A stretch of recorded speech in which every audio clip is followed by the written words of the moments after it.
This video is brought to you by Sportland. Quality, integrity, and tradition. Well, I've got a Hoshizaki machine that has got a 3-beep safety. So let's open it up and see what's going on in here. So when I open this up, it's hot in here, really hot. Next thing, always when you work on the Hoshis, look at that. That is separation. So we have evaporator separation here. There's some too. That's moving. It's always best to check this first when you come up with these. It's not horrible, but it's there. Look at that one too. It's moving and the plate's not. So they have separation on this evaporator. Let's get in here and reset this board now. All right, we're gonna reset this guy. Okay, now we've been reset. We were off on a 3-beep safety. Right here, if you look at this, it's gonna tell you 3-beep is freeze timer. It basically had long freeze. So it tells you some things to check. But there could be a lot of stuff. But I'm telling you, it's kind of weird how hot this was in here. Almost like it's not coming out of defrost or something. Because when I opened this, it was muggy, like really icky in there. So we're gonna watch a cycle and see what happens. All right, I've got my meter probed in the water pump. I have a hunch there might be something going on, so I'd rather catch it right when it starts. The next thing is this machine starts in a harvest. It looks, after a certain time period, it looks for a temperature on the suction line via a thermistor to hit a certain point, and then it continues. Well, once it hits that point, then it knows that the evaporator theoretically is warm enough. That's what it's looking for. So it's looking for the suction line coming back being a certain temperature, and it's on these two right here where it's coming out of the evaporator. It's going to get to a certain temp. Water pump turned on, so that's a plus. So we know the water pump's working. Okay, so we're going to keep watching. Once these guys get to that certain temperature, now it's pretty hot coming in, really hot, and we need to make sure that it gets warm enough coming out that it satisfies the temperature that the thermistor wants to read. Then it'll send power to the board, tell the board basically it's time to go into a freeze mode. So again, we're in the harvest at the moment. Okay, it's satisfied the temperature. The thermistor sent the machine into freeze mode, so now we no longer have warm discharge vapor coming into here. It's now just cold suction gas feeding the normal refrigeration cycle. Water pump still running. So now we're looking for a reason for it to have a long freeze cycle. So again, we're just gonna watch a cycle and see what happens. I've got probes put on. I've got the service manual pulled up so that way I can see, you know, what kind of pressures we should be running at what temperatures. Remember, the pressures on these service manuals are at the 5-minute freeze. So 5 minutes into the freeze. But we're not gonna evaluate these pressures because I got to it a little bit later than that. We're just, again, observing one single batch of ice. It's frosting up nice and neat. We're frosting up coming out. So we do have slight separation, but I don't know if it's enough to cause a problem yet, but we're gonna monitor. Check this out. This is an observation that's kind of odd. This machine is making ice. It looked like it was literally about to satisfy. That's from this side. That's not like them buying ice. The ice looks a little cruddy, kind of has a lot of water on it, but like that side's satisfied. So whatever happened just happened. So that makes sense as to why it felt really warm and muggy in here, because it had just shut off and gone off on a safety. So I'm still watching the batch, waiting for Measure Quick to update, but so far it looks pretty decent, right? It went into its own harvest. Again, I didn't time or do anything with this. I just am observing. So we're gonna watch it harvest the ice, and then after that we'll start timers and look at pressures and evaluate the whole system. Definitely needs to be cleaned, to say the least. Look down there, you can see it drop out little cubes. And it's gonna do a barrage of them in a minute. It's just gonna start coming down like crazy.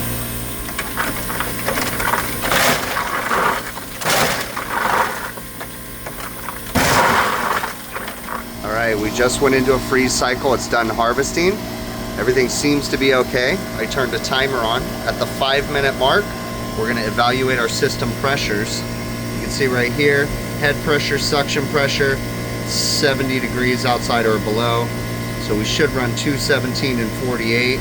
approximately, and then our cycle and our harvest times, freeze should be 23, harvest should be about 5. So we're gonna wait and see.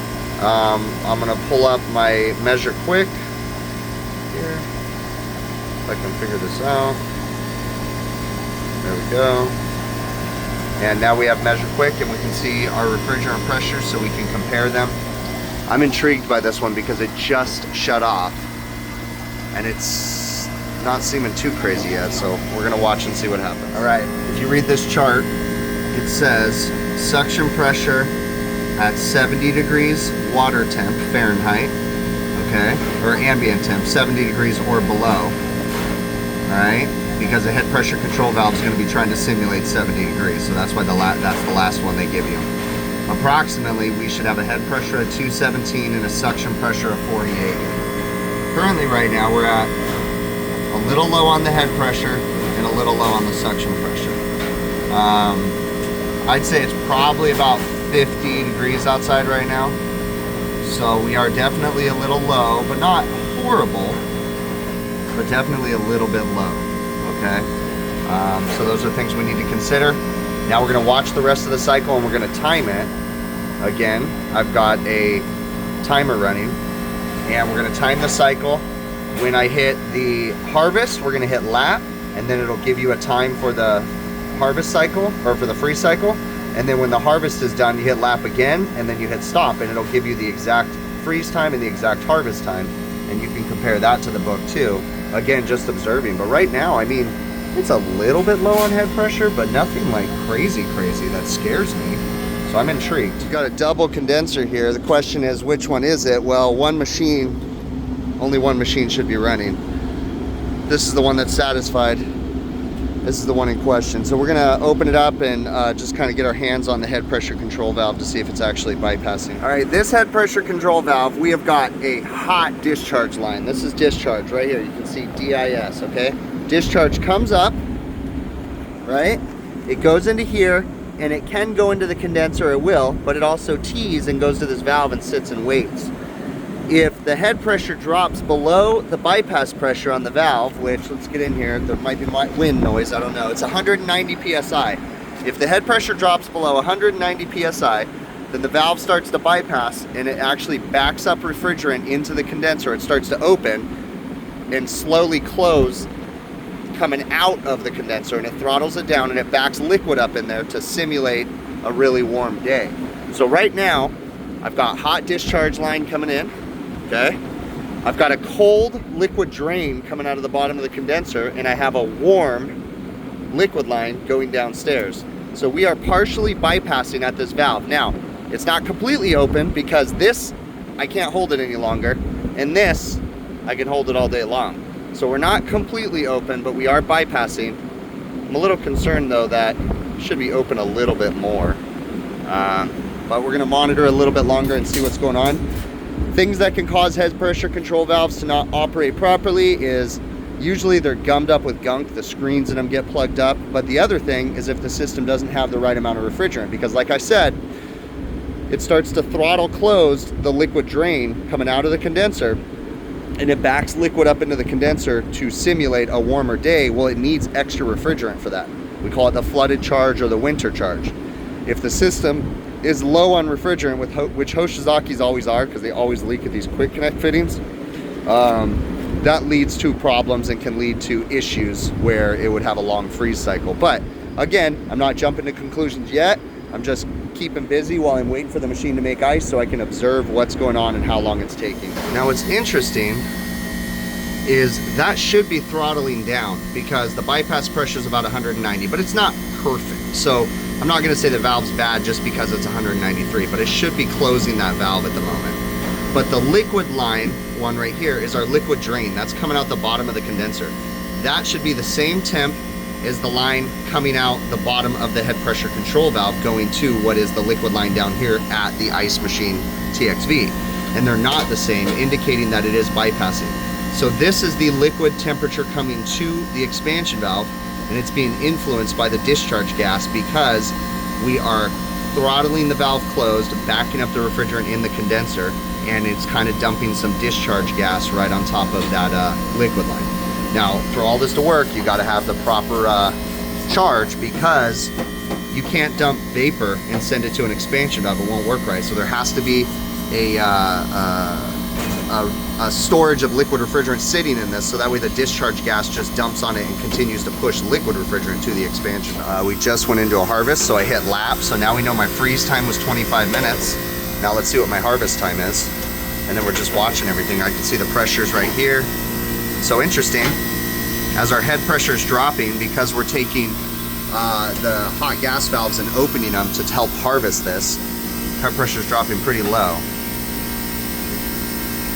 There's a couple things that might be going on here, but we're just going to keep observing. Well, that sucks. In the middle of my freeze, or in the middle of my harvest is satisfied, I got down here. But something that I realized is that this ice is rock solid. And that kind of indicates that water has been dripping down on it, or running down on it. I'm going to ask the manager if they've ordered ice. I don't think they have, though.